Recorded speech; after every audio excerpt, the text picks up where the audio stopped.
तू डाल डाल मैं पात पात, कुछ इसी अंदाज में देश की राजनीति चल रही है। और देश की राजनीति में भिड़ंत किसके किसके बीच हो रही है?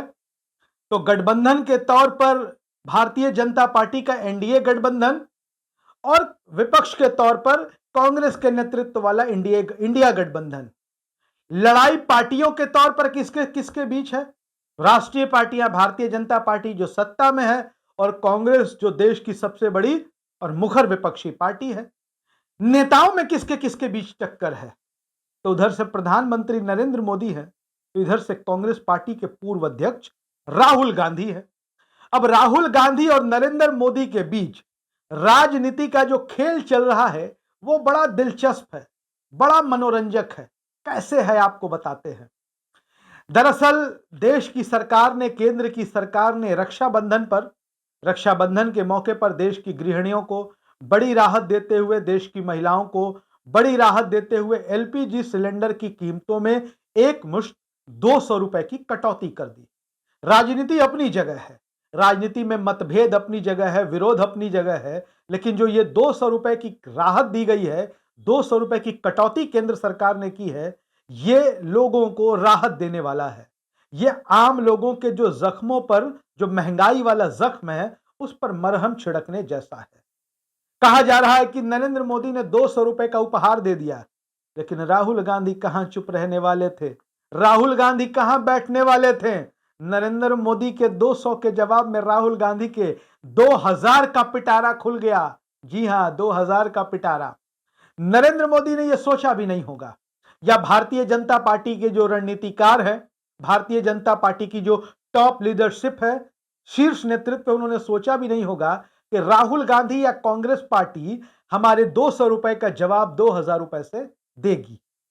मामला आपको पता होगा, कर्नाटक में कांग्रेस की सरकार है और वहां पर कांग्रेस पार्टी ने डायरेक्ट बेनिफिट ट्रांसफर के माध्यम से कर्नाटक की गृहिणियों को, कर्नाटक की महिलाओं को हर महीने 2000 रुपए देने का जो वादा किया था उसे पूरा कर दिया है। गृह लक्ष्मी योजना के नाम से कर्नाटक सरकार ने एक योजना की शुरुआत की है, जिसमें हर महीने गृहिणियों के बैंक खाते में 2000 रुपए महीने दिए जाएंगे। अब समझिए कि जब कर्नाटक में विधानसभा के चुनाव होने वाले थे, जब हमारे देश के प्रधानमंत्री नरेंद्र मोदी बजरंग बली की जय का नारा लगा रहे थे, उस वक्त राहुल गांधी और कांग्रेस पार्टी कर्नाटक की जनता को इस बात का भरोसा दिला रहे थे कि अगर आप हमारी सरकार बनाते हैं, अगर हम सत्ता में आते हैं, तो कर्नाटक की गृहिणियों के खाते में हम हर महीने 2000 रुपए डालेंगे। हालांकि लोगों को उस वक्त इस बात पर यकीन नहीं हो रहा था। दरअसल हमारे देश के नेताओं के जो जुमले रहे हैं, देश के नेताओं के जो खोखले वायदे रहे हैं, उनको देखते सुनते हुए जनता नेताओं की बातों पर भरोसा नहीं करती है। लेकिन राहुल गांधी की एक खासियत रही है कि वो जो कहते हैं वो करते हैं, उनकी कथनी करनी में तब्दील हुई है अधिकांश बार। इस वजह से लोगों ने राहुल गांधी की बात पर भरोसा जताया। और कर्नाटक में कांग्रेस की जीत के वैसे तो कई सारे कारक रहे होंगे, कई सारे वजहों से कांग्रेस वहां जीती होगी, लेकिन जिन वजहों से कांग्रेस की जीत हुई थी उसमें एक यह भी था, हर महीने 2000 रुपए गृहिणियों के खाते में सीधे उनके बैंक अकाउंट में। तो कांग्रेस पार्टी ने इसकी शुरुआत कर दी और कर्नाटक के मैसूर जिले से इस योजना की शुरुआत हुई। और खुद कांग्रेस पार्टी के राष्ट्रीय अध्यक्ष मल्लिकार्जुन खड़गे और कांग्रेस के पूर्व अध्यक्ष राहुल गांधी इस लॉन्चिंग समारोह में पहुंचते हैं। बहुत बड़ा समारोह होता है और आपको बता दें कि मेगा लॉन्चिंग इसका नाम दिया गया था। और राहुल गांधी और मल्लिकार्जुन खड़गे के अलावा कांग्रेस पार्टी के सीनियर नेताओं में केसी वेणुगोपाल, प्रभारी महासचिव रणदीप सुरजेवाला, ये सारे लोग पहुंचे हुए थे। खूब भाषण हुआ और वहीं से वो तस्वीर सामने आई राहुल गांधी की, जो मल्लिकार्जुन खड़गे को वो पानी पिला रहे हैं, जिसकी बहुत चर्चा हुई देश की राजनीति में। तो आपको बता दें कि 200 रुपए कम करके एलपीजी सिलेंडरों की कीमतों में भारतीय जनता पार्टी या प्रधानमंत्री कह लें बहुत वाहवाही बटोर रहे थे। लेकिन राहुल गांधी उसके अगले दिन 2000 रुपए वाला ये स्कीम लॉन्च कर देते हैं और सब किए कराए पर पानी फिर जाता है भारतीय जनता पार्टी के। अब आपको बता दें कि इसका महत्व क्या है। 1 करोड़ 10 लाख, जी हां, ये बहुत बड़ा आंकड़ा है।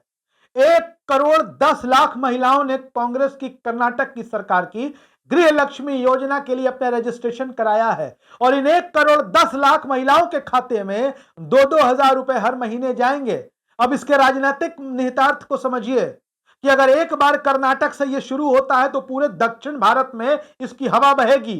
वो दक्षिण भारत जहां लोकसभा की 130 सीटें आती हैं और इसके अलावा समझिए कि खुद कर्नाटक में 28 लोकसभा की सीटें हैं और उन सीटों में से 25+1 मतलब 26 सीटें पिछली बार भारतीय जनता पार्टी और उनके सहयोगी के खाते में गई थी। कर्नाटक के लोकसभा की 28 में से 26 सीट, और इन 26 सीटों पर जब 1,10,00,000 महिलाओं के खाते में 2-2 हजार रुपए महीने पहुंचेंगे और उधर नरेंद्र मोदी के सिलेंडर की कीमतों में 2,000 की कमी, 200 रुपए की कमी होगी, तो 200 और 2,000 ये दोनों विकल्प गृहिणियों के सामने होंगे, जनता के सामने होंगे, लोगों के सामने होंगे। और समझने की बात है कि जब 200 और 2,000 का फर्क सामने होगा तो ऐसी स्थिति में माहौल क्या होगा? चुनावी राजनीति, चुनावी बिसात कहां बिछेगी जाकर? और यह चुनावी राजनीति जिसे रेवड़ियों की राजनीति कह रहे हैं, कांग्रेस देती है, आम आदमी पार्टी देती है, विपक्षी दल देते हैं, तो विरोधी दल के अलावा गोदी मीडिया इसको जो है रेवड़ी कल्चर बताती है, रेवड़ियों की राजनीति बताती है। लेकिन बीजेपी अगर करती है तो वो रेवड़ी कल्चर है या नहीं, इस पर भी बात होनी चाहिए। वीडियो अच्छा लगे शेयर करिए, अपनी राय जरूर लिखिए। धन्यवाद।